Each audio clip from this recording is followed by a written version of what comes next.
Hey kings and queens, welcome back to another edition of Daisy's Stews. In this video, I'm going to be showing you guys how I did this box braids. I am super excited to share with you guys, so enjoy the rest of the video. Turn this room, turn it to an ocean. Let me float around. Eyes closed, like we're dreaming even when we're not. You and me got a whole other meaning, I don't know how. You and me just know how it feels when we're falling in love. So starting out on clean and straight hair, I got my mom to help me open 4 major sections in my hair. 2 in front, 1 in the crown area, and 1 at the back. So sectioning really helps me to organize my braiding process much easier. This is the braiding hair that I'll be using. I have all the details of the hair linked in the comments section and in the description box below, so make sure that you guys check that out. Okay, so I usually like braiding my hair from back to front. This is just sort of the pattern that I am used to, but if you like to start your hair from the front to the back, by all means you can also do the same thing. I think with me it just kind of helps me to have a grip of things and helps me to practice before I actually go in front, and it's usually very fast when you start from the back to the front, as with the back sections are usually larger than the ones that you do in front, especially if you're not that person who likes your braids to be too bulky. This really works well. So in my how to do your own Bantu knots video, if I actually said the title correct, I actually did a very thorough tutorial on how you can start your own braid or how you can grip your hair for braiding. So after watching this video, make sure you actually go and reference to that video to see how I actually grip my hair. I actually went in a lot of detail, and I showed you a few techniques that you can use to grip your hair. Upon request, I can do another thorough video. Just let me know, like this video, and let me know if you'd like for me to go into more detail about gripping, and I can show you many other ways of gripping your hair, and you can actually find which one can work best for you. So this is how much I was able to do in about like 1 hour 45 minutes. This is how much I was able to do in the back.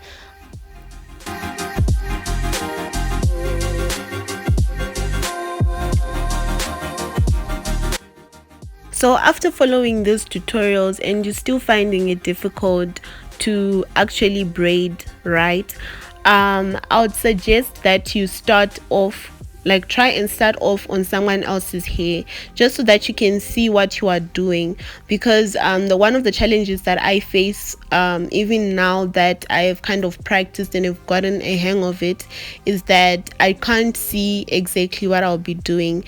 I can't actually see what I'll be doing. So as a result, you might find that I will start a braid once or twice before I actually do it. So it's like a muscle memory thing. So if you start on someone else, at least you can see exactly what you are doing as you are trying it along with the tutorial, and you can actually get the grip of it before you start trying it in your own hair. So I actually slowed this down for you into real time, so you can actually see how I am parting my hair and how I am gripping my hair and then braiding it.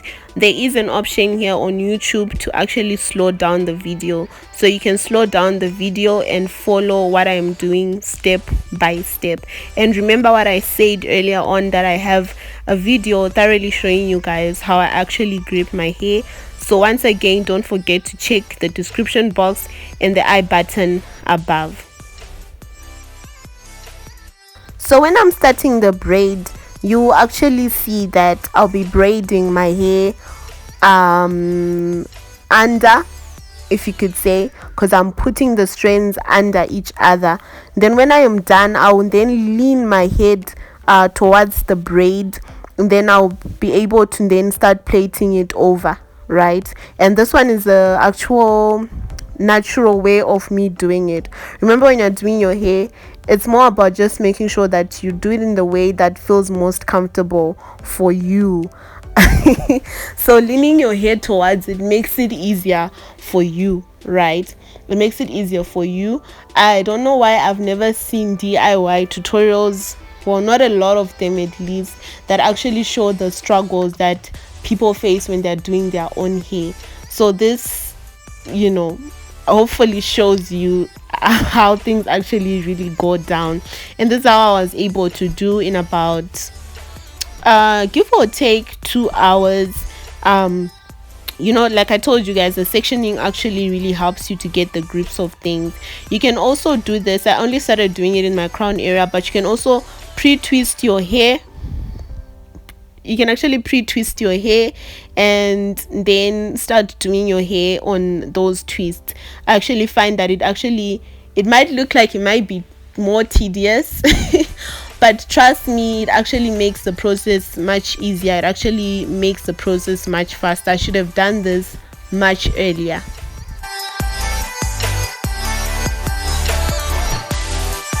And you know what? I would like to congratulate you for actually viewing this video, especially if you're someone that has been wanting to learn how to do their own hair, or has started learning how to do their own hair.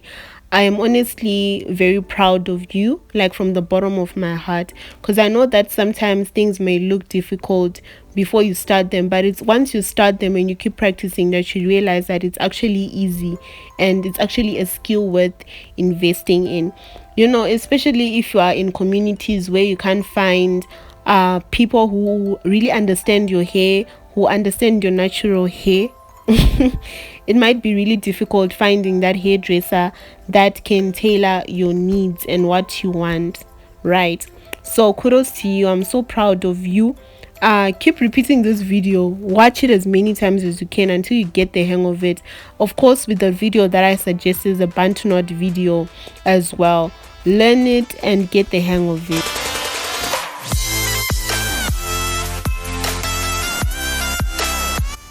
So this was my last sitting before the grand reveal, and again, as you guys can see, I had already pre-parted my part, which usually you can see from the other braids that I was opening, like 3 boxes. So with those ones, the ones that I flat twisted, I actually open more, probably like 5 of them. You also notice that the size of the braids that I'm doing right in front are actually quite big, and I'm doing this because I really want to save my hairline. I don't want any strand falling with my hair or something funny like that, so this is just like a protective measure. So when I was done, I actually secured a part of my hair, sectioned off actually a part of the hair with rubber bands so that I can actually get some gypsy curls. You need to be very careful with this. I actually wore this really thick gown to just protect myself from that heat. If you guys enjoyed this video, please give it a big thumbs up. Don't forget to subscribe and share this video. See you guys in the next one.